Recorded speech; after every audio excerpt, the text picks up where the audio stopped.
네, 함께 읽어본 말씀을 통해서 우리 말씀을 생각해 보려고 합니다. 어떻게 하면 참된 그리스도인이 될 수 있을까? 믿음이 있는 사람이라면 한 번 정도 고민해 보았을 우리 제목입니다. 또 누군가는 우리 자신보다 신앙생활을 잘하면 우리는 어떤 시선입니까? 부럽다. 부럽다는 시선을 보이곤 합니다. 그 기준이 무엇일까? 그리고 우리는 어떻게 해야 누구나가 인정하는 참된 그리스도인의 삶을 살아갈 수 있을까 하는 내용입니다. 이미 우리는 그 정답을 알고 있습니다. 그러나 믿음으로 산다는 게 얼마나 힘든 일인지 알기에 부러워도 하지만 한편으로는 참된 그리스도인의 삶을 우리는 포기할 수 없는 것입니다. 누가복음 18장을 보게 되면 예수님께서 바리새인과 세리의 기도를 비교하신 말씀이 있습니다. 바리새인들의 기도를 보게 되면 자신들은 토색, 불의, 간음을 하는 자들과 같지 아니하며 일에 2번씩 금식하고 또 소득의 11조를 드리나이다 라면서 이렇게 바리새인들은 기도하였습니다.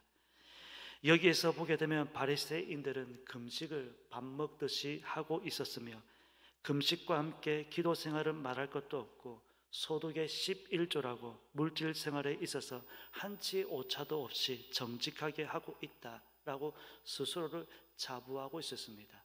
어쩌면 스스로의 자부가 자신의 만족인 것은 아닌가 하는 생각을 해봅니다. 흔히 기도 생활과 물질 생활에 있어서 철저히 하고 있다고 합니다. 이 정도면 우리가 볼 때 꽤 괜찮은 믿음을 가지고 있다. 우리 대부분 그렇게 평가하고 있습니다. 보통 믿음의 기준을 말할 때 일주일에 교회는 몇 번씩 출석하고 있는지, 그리고 기도 생활은 하고 있는지, 더 나아가서 물질 생활은 잘하고 있는지, 대체로 우리는 이런 것들을 통해서 우리의 믿음을 평가하고 있습니다. 그리고 이렇게 믿음 생활을 하고 있는 분들을 보면 우리는 부러워하고 있습니다. 부러워한다는 것은 우리 스스로가 지금 그렇게 살지 못하고 있다는 그런 반증인 것도 같습니다. 어쩌면 우리가 못하는 것은 아니라고 봅니다. 다 할 수 있다고 봅니다. 다 할 수 있는데 우리가 나는 아니고 다른 사람들이 해주셨으면 바라는 그런 안일한 마음은 아닐까 하는 생각도 해보는 것입니다. 그리고 그렇게 믿음 생활을 좀 열심히 하자라고 말하면 우리는 이런저런 핑계만 댑니다. 결혼을 해서 집을 새로 지어서 혹은 새로 샀기 때문에 라면서 이런저런 핑계를 대고 있는 것은 아닌가 합니다. 한때는 이런 고민을 한 적도 있었습니다. 성경에 좀 명확한 기준을 제시해 주면 좋겠다. 좀 믿음 생활에 정확한 기준을 제시해 주면 얼마나 좋을까 하는 생각과 함께 우리의 믿음을 달아볼 수 있는 저울이 있었으면 좋겠다 하는 그런 생각을 해본 적이 있습니다. 내가 그 저울에 올라갔을 때 나의 믿음이 어느 정도인지 우리 저울을 달아보았을 때 좀 부족하면 좀 더 최선을 다할 것이고 그런 저울이 좀 있으면 얼마나 좋을까 하는 생각을 해본 적이 있었습니다. 결론적으로 말씀을 드린다면 참된 그리스도인은 노력 없이 되지는 않는다는 것입니다. 또한 우리가 소원한다고 해서 바란다고 해서 이루어지는 것도 아니라는 것입니다. 우리 스스로가 때로는 버릴 것은 버려야 하는 것이고 힘써야 하는 것은 힘쓸 때 하나님께서 보실 때 참된 그리스도인 모습으로 살아갈 수 있는 것입니다. 무엇보다도 우리 모두가 참된 그리스도의 모습으로 하나님 앞에서도 세상 앞에서도 당당하게 살아갔으면 좋겠습니다. 부끄럽지 않게 당당한 모습으로 자신을 드러낼 수 있는 모습이었으면 좋겠습니다. 참된 그리스도인이 되는 길은 성경 안에 있습니다. 성경 안에서 찾을 수 있습니다. 그리고 성경 안에서 찾아야 하는 것입니다. 또한 이것을 묻는다는 것은 지금 내가 참된 그리스도인이 되고 싶어하는 그런 고민을 하고 있다는 것이고 그런 고민을 하고 있다는 것은 이미 그 사람은 복을 받은 것 아니겠습니까? 복을 받고 있는 것 아니겠습니까? 그런 고민 자체가, 그런 고민을 하고 있다는 자체가 이미 복을 받고 있다는 것입니다. 일평생을 살면서 수많은 질문을 하기도 하고 우리는 질문을 받기도 합니다. 그 많은 질문 중에서 우리가 어떻게 하면 참된 그리스도인이 될 수 있습니까? 이 질문을 마음에 담고 있다면, 그래서 하나님의 말씀을 달게 듣는다면 복을 받고 있는 것 아니겠습니까? 이미 그 사람은 복을 받고 있다는 것입니다. 그렇다면 어떻게 해야 참된 그리스도인이 될 수 있을까요? 참된 그리스도인이 되기 위해서 우리는 몇 가지만 생각해 보려고 합니다. 첫 번째로는 말씀을 듣는 것입니다. 로마서 10장 17절은 말씀합니다. 믿음은 들음에서 나며 들음은 그리스도의 말씀으로 난다라는 말씀을 들려주고 있습니다. 믿음은 듣는 것입니다. 듣는 것에서부터 시작하는 것입니다. 들을 때 마음의 문도 열리는 것이고, 들을 때 우리가 어떻게 살아야 하는지 방향도 잡게 되는 것입니다. 말씀을 들을 때 초대교회 성도들처럼 성령의 역사 또한 경험하게 되는 것입니다. 우리가 전도를 해보면 알겠지만 전도자의 말을 달게 듣는 사람이 있는가 하면 전혀 듣지 않는 사람도 있습니다. 안 듣는 사람들이 오히려 더 많은 세상입니다. 이러한 세상에서 하나님의 말씀을 듣는다. 여러분, 하나님께서 세상을 보실 때 하나님과 관심과 시선 어디에 있을 것 같습니까? 여러분들이 판단하실 때 하나님의 시선이 어디에 있을 것 같습니까? 하나님의 관심과 시선은 하나님의 말씀이 선포되는, 하나님의 말씀이 살아 움직이는 하나님의 교회 아니겠습니까? 여러분 가정에서 예배를 드리고 있다고 하면 여러분 가정에서 예배를 드리고 있는 그곳이 하나님의 시선이 머무르는 곳 아니겠습니까? 지금 하나님의 말씀이 선포되어지는 곳, 하나님의 말씀이 함께하고 있는 곳, 그곳이 하나님의 시선이 머물러 있다는 것입니다. 많은 사람들이 하나님의 말씀을 외면한 채 스스로 잘난 맛에 살아가고 있는데, 그럼에도 겸손하게 하나님의 말씀을 듣고자 오라는 곳도 많고 갈 곳도 많은 세상입니다. 그 오라는 곳 많고 갈 곳이 많은 이 세상에서 하나님의 관심이 어디에 있느냐? 온통 하나님의 말씀이 있는 곳, 그곳이 하나님의 관심이라고 하는 것입니다. 참된 그리스도인이라고 하면 참된 그리스도인이 되려면 먼저는 하나님의 말씀을 듣는 데서부터 시작하는 것입니다. 끊임없이 하나님의 말씀이 선포되어지는 곳, 하나님의 말씀을 들을 수 있는 곳, 바로 그곳이 하나님의 시선이 머물러 있는 것이고, 하나님의 말씀을 들을 때 우리 스스로가 참된 그리스도인으로 나아가고 있다는 것입니다.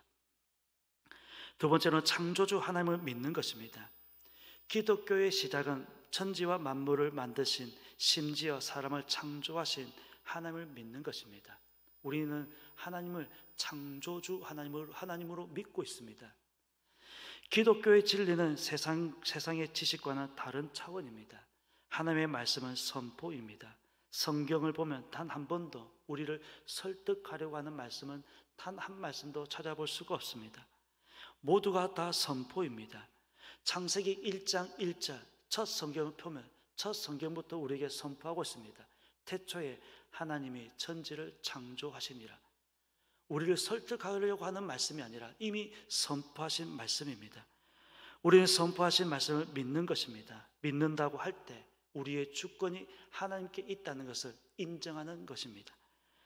사람의 신앙생활을 하고 종교인으로 교회를 출입하면서 벗어나기 어려운 것이 물질적인 걸림돌이라고 합니다. 재물과 세상의 것에 대한 욕심 때문에 오늘날도 많은 성도들이 갈등합니다. 하나님께 정직하게 물질을 드려야 하는데 막상 대출금 갚는 날이 다가오면 갈등합니다. 하나님께 드려야 될 물질을 놓고 때로는 이자 문제, 또는 빚 문제, 자녀 문제 다 갈등합니다. 어떤 분의 말씀이었습니다. 끊임없이 갈등합니다. 아마도 천국에 갈 때까지 우리를 괴롭히고 있을 것입니다. 이것을 이긴다는 게 보통 용기가 아니면 어려운 현실입니다. 어쩌면 우리 가운데서도 경험하신 분이 계신지는 모르겠습니다. 그러나 주권이 하나님께 있다는 것을 인정해 버리고 나면 우리는 모든 유혹에서 벗어날 수가 있습니다. 하나님의 것입니다.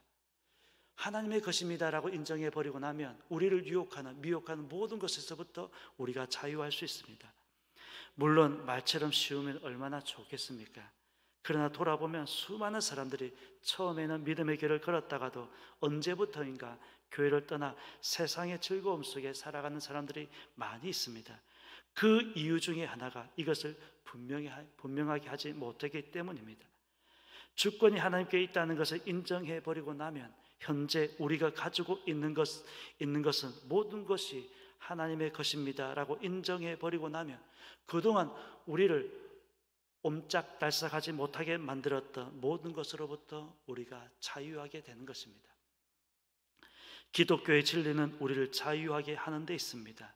우리를 묶어두어서 아무것도 하지 못하게 하는 것이 아니라 기독교의 진리는 우리를 자유하게 하는 데 있습니다. 여러분 믿으십니까? 성경은 말씀합니다. 진리를 알지니 진리가 너희를 자유하게 하리라. 참된 진리를 알면 그 진리 안에서 우리가 자유할 수 있다는 것입니다. 진리를 아직까지 깨닫지 못하였기 때문에 끊임없이 우리는 그 진리 가운데서 자유를 누리지 못하는 것입니다. 세 번째는 우리가 죄인이라고 하는 사실입니다. 첫사람 아담이 선악을 알게 하는 나무의 실과를 먹은 이후 죄성은 유전이 되었습니다. 그리고 그 죄성은 지금 우리의 영혼을 오염시키고 있습니다. 그러므로 우리 스스로가 죄인된 상태에서 벗어 태어났다는 것을 깨닫는 순간부터 성령의 역사는 시작이 되는 것입니다. 성령은 죄를 깨닫게도 하지만 단순히 깨닫게만 하는 것이 아니라 우리를 회개의 자리로 인도하고 있다는 것입니다. 처음 교회를 나가며 듣게 되는 말씀이 우리가 죄인이라는 사실입니다. 이 말씀을 들었을 때 여러분 처음 어떤 마음이셨습니까? 너 죄인이야 라고 말하면 바로 대받아쳐서 듣는 말씀들이 참 많이 있습니다. 그래서 이 말씀 앞에서 때로는 거부감이 들기도 하고 어떤 분은 두려워하기도 하지만 이것은 참된 그리스도인으로 가는 길의 과정이 있습니다. 누구도 예외는 아닙니다. 이것을 인정할 때 우리를 구원하기 위해서 예수 그리스도를 보내셨고 이미 2000년 전에 십자가에 달려 돌아가셨다는 사실을 우리는 믿을 수가 있는 것입니다. 예수님께서 우리를 위해서 십자가에 달려 돌아가셨구나, 이것을 믿을 수가 있는 것입니다. 이것을 믿게 하는 것 역시 성령께서 하시는 것이고 이것이 믿어진다는 것은 지금 우리의 믿음이 성숙되고 있다는 것입니다. 성장하고 있다는 것입니다. 죄라는 것은 마땅히 대가를 지불해야 하는 것인데 하나님께서는 우리를 긍휼히 여기시고 불쌍히 여기셔서 예수님께서 대신 죽으심으로 인하여서 우리의 모든 죄가 용서되었습니다. 그래서 다시는 죄 문제를 가지고 고민하지 않게 하셨습니다. 이제는 우리가 죄로부터 용서를 받았다는 것입니다. 예수님을 믿는다는 것은 우리의 죄를 담당하셨다는 것을 믿는 것입니다. 앞으로 담당해 주실 것이 아니라 이미 우리의 죄값을 지불하셨기 때문에 우리의 죄 문제는 영원히 해결된 것을 믿는 것, 예수님을 믿는다는 것은 이 말씀도 포함이 되어 있다는 것입니다. 또 이것을 믿을 때 참된 회개도 할 수 있는 것입니다. 회개란 단순히 죄를 뉘우치는 정도에 그쳐서는 안 된다고 우리는 배우지 않았습니까? 대부분의 성도들은 뉘우치는 정도에 그치고 있습니다. 그래서 기도할 때마다 잘못을 용서해 달라고 끊임없이 우리는 기도하고 있습니다. 그러나 기도가 끝나고 나서 우리의 현실의 삶을 돌아보면 또다시 우리는 반복적인 삶을 반복하고 있다는 것입니다. 바른 회개란 뉘우치는 정도에서 그치는 것이 아니라 지금까지 살아온 삶의 방향을 완전히 포기하고 지금부터는 하나님의 말씀대로 살겠습니다. 하나님의 말씀대로 살겠습니다 라는 결단입니다. 결단이 필요한 것입니다. 그리고 우리의 삶의 그동안의 삶의 방향을 바꾸는 것입니다. 결코 쉽지 않은 길이지만 이것은 참된 회개를 할 때 성령께서 도와주실 때만이 가능한 것입니다. 지금까지의 삶은 자신을 위한 삶이었습니다. 그러나 이제는 자신은 없어지고 오직 우리를 위해서 죽으신 예수 그리스도를 위한 삶이 참된 그리스도인의 삶이라는 것입니다. 이것을 믿을 때 그리고 깨달을 때 우리가 헌신도 할 수 있는 것입니다. 강요가 아닌 하십시오 강요가 아닌 헌신입니다. 하나님의 소유, 하나님의 사람이 되는 것입니다.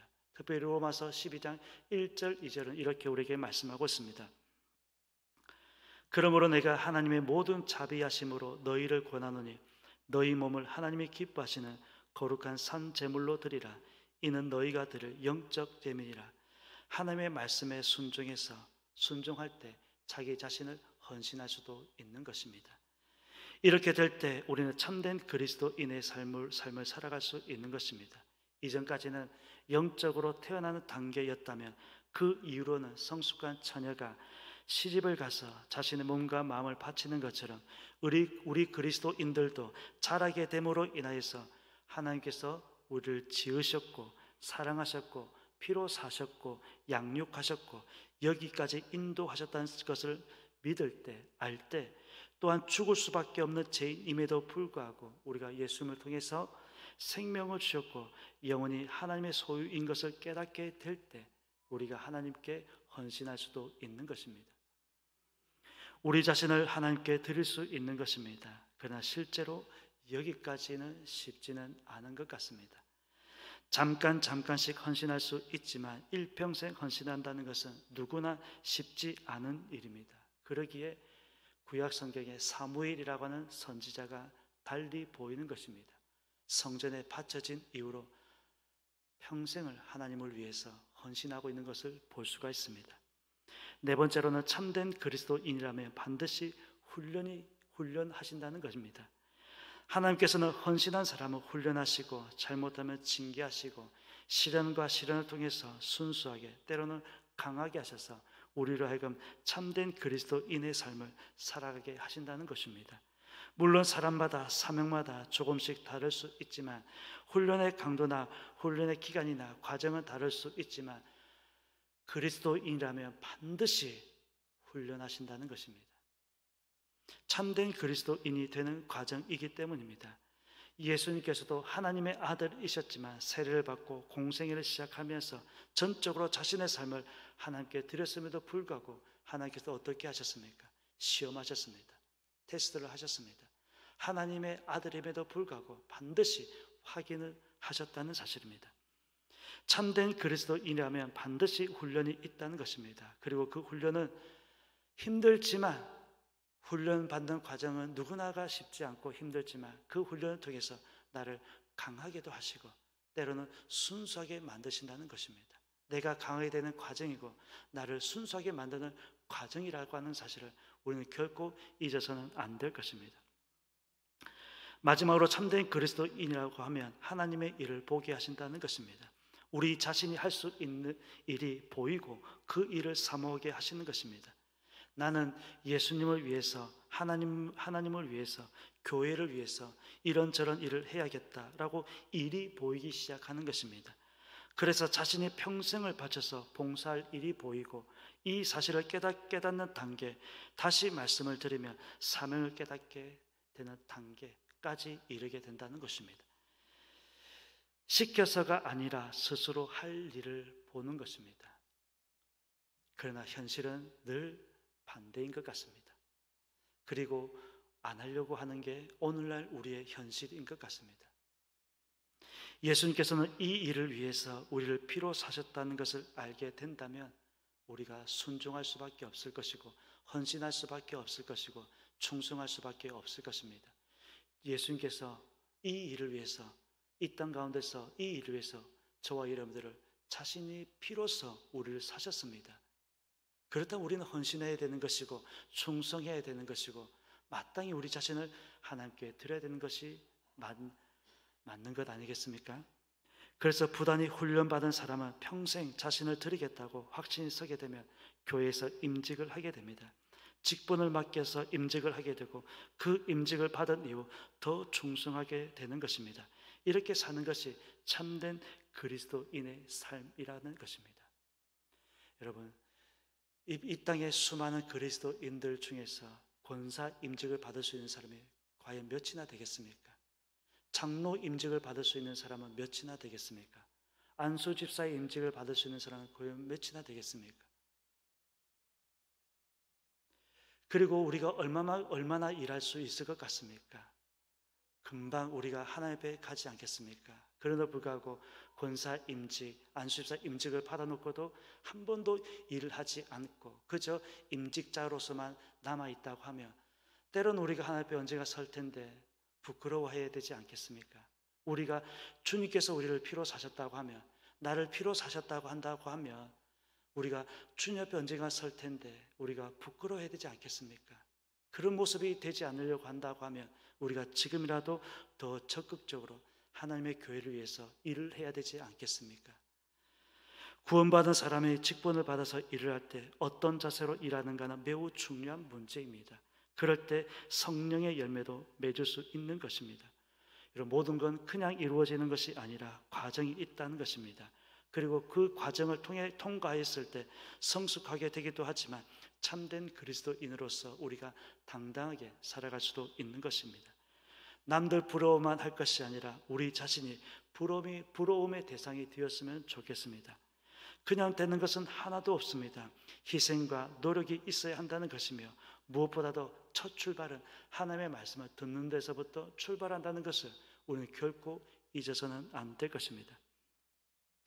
다시 말씀을 드리면 사람마다 과정은 다르겠지만 이러한 과정을 거치게 된다면 틀림없이 참된 그리스도인, 훌륭한 그리스도인으로 살아가고 있을 것입니다. 그렇게 될 때 어떠한 유혹도 미혹도 이겨낼 수 있습니다. 이미 우리는 다 알고 있는 말씀입니다. 다시 한번 우리 자신을 돌아보아 무엇이 부족하고 무엇이 잘 되고 있는지 점검하면서 오늘보다 내일이 더 나은 삶이 되었으면 좋겠고 우리 모두가 먼저는 하나님으로부터 인정받는, 그리고 누가 보더라도 부러워할 만한 믿음의 모습으로 살아갈 수 있는 그런 저와 여러분들의 모습이 되었으면 좋겠습니다. 참된 그리스도인 우리도 될 수 있습니다. 우리도 가능합니다. 다른 사람만 가능한 게 아니라 우리도 할 수 있다는 사실을 잊지 마시고, 다시 말씀을 드리지만 이제 이후로는 누구나가 부러워할 수 있는 참된 그리스도인으로 살아가는 우리 모두가 되었으면 좋겠습니다. 그러기에도 우리의 인생이 길지 않다는 것을 꼭 명심하셨으면 좋겠습니다. 연배 있으신 분들, 특별히 연배 있으신 분들의 이야기를 들어보면 자신이 조금만 젊었으면 좀 더 열심히 일할 것, 이런 후회스러운 이야기들 참 많이 들어볼 수 있습니다. 여러분, 우리도 금방이지 않겠습니까? 그 날을 잊지 마시고 오늘 주어졌을 때, 오늘 하루의 삶, 오늘 주어졌을 때 최선을 다할 수 있는 그런 모습들이 되었으면 좋겠습니다. 하나님으로부터 인정받을 수 있는 저와 여러분들의 모습이 되어서 날마다 당당하게 살아갈 수 있는 그런 저와 여러분들의 모습이 되시기를 예수님의 이름으로 축원합니다. 기도드리겠습니다. 하나님, 은혜를 감사드립니다. 참된 그리스도인이 되는 길 이미 우리는 다 알고 있습니다. 알고 있음에도 우리가 게으름을 피워서 그렇게 살지 못하고 있는 것은 아닌지 돌아보게 됩니다. 이제 우리의 인생도 얼마 남지 않은 인생을 우리가 살아가고 있는 것은 아닌지 돌아보아 하나님 앞에 섰을 때 부끄럽지 않은 모습으로 설 수 있는 우리 자신이 될 수 있도록 도와주시옵소서. 그래요, 충성하는 자가 되게 도와주옵시고 헌신하는 자가 되어지게 도와주옵시고 늘 하나님을 위하여서, 하나님의 교회를 위해서 끊임없이 달려갈 수 있는 우리 자신들이 되어질 수 있도록 우리 하나님 인도하여 주시옵소서. 그래서 남들 부러워할 것이 아니라 남들 부러움의 대상이 될 수 있는 우리 자신들이 될 수 있도록 우리 하나님 인도하여 주시옵소서. 감사드리며 예수님의 이름으로 기도드립니다. 아멘.